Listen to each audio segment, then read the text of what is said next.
भारतीय सिंधु महासभा के अध्यक्ष एवं सिंधु समाज के गणमान्य साथियों, जब भी भारत में अंग्रेजों को भगाने के लिए बलिदान देने वाले युवा शहीदों का नाम गिना जाएगा तो सिंध के जो शहीद हुए थे उनका नाम प्रथम पंक्ति में आएगा। 24 अक्टूबर 1943 का दिन था। एक 19 साल के नवयुवक को सखर जेल के अंदर कोड़ों की बरसात की जा रही थी। इतना प्रताड़ित किया जा रहा था, उसको पिटाई की जा रही थी पुलिस के द्वारा। पूछा कि तेरे वो दो साथियों के नाम बता दे जो तेरे साथ थे। उसने एक ही शब्द दोहराया, रिंच और अथोड़ा। मेरे वो दो साथी थे, रिंच और अथोड़ा। आप जानते सब रिंच और अथोड़ा। फिर मार पड़ी, फिर कोड़े बरसाए कि नाम बता दे तेरे दो साथियों को, तुझे माफ कर देंगे। उसने फिर दोहराया कि मेरे दो साथी थे, रिंच और अथोड़ा। घटनाक्रम यूं था कि 24 अक्टूबर 1943 को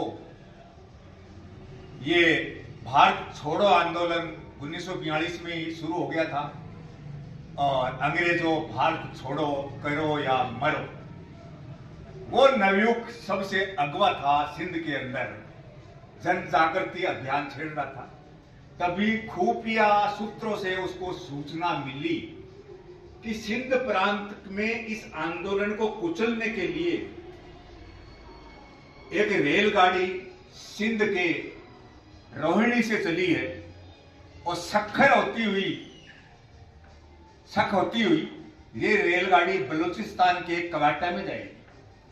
और इस रेलगाड़ी के अंदर काफी मात्रा में असला, बारूद और अंग्रेज सैनिक हैं जो क्रांतिकारियों पर दमन करेंगे।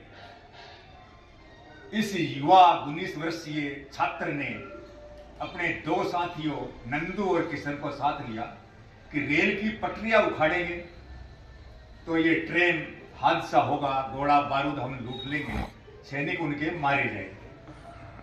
रात्रि का समय था, टिक टिक की आवाज हुई तो पुलिस को आवाज सुनी तो पुलिस आ गई। दो साथी भाग गए, नंदू और किशन। ये पकड़ा गया, इस पर कोड़े बरसाए जा रहे थे। ये 19 वर्षीय बालक था हेमू कालानी। इसका जन्म हुआ, लेकिन ये 7 साल के थे तभी अपना आंदोलन प्रारंभ कर दिया था अंग्रेजों के विरुद्ध। अंग्रेजों की कुछ बस्तियां होती, वहां भी जाके ये उग्र भाषण देते थे।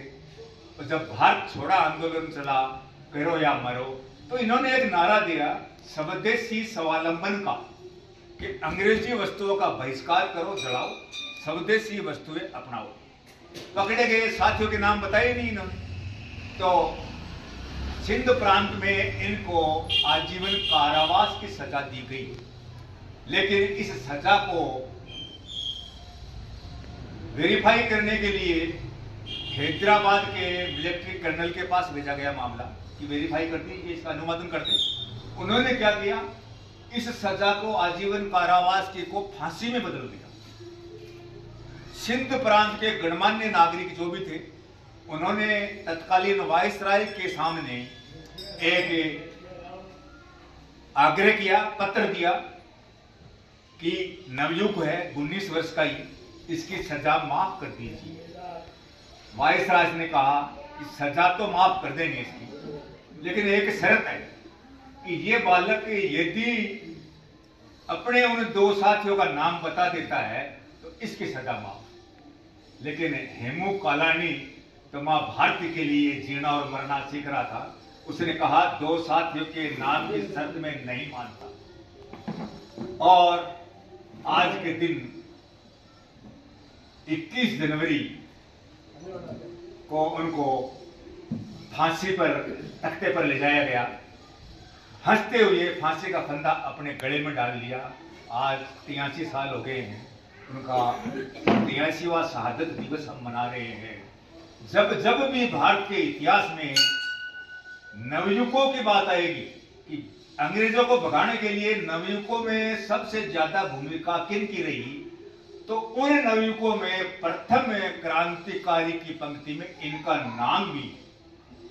देश आजाद हुआ, सिंध के लोग वहां भी रह सकते थे, लेकिन मां भारती से प्यार था और सिंध से हिंदू सिंधी जो भाई थे हमारे, वो भारत में आए और भारत के कोने कोने में अलग अलग राज्यों में उन्होंने उस टाइम संघर्ष किया, अपनी जायदाद वगैरह छोड़ के आए थे।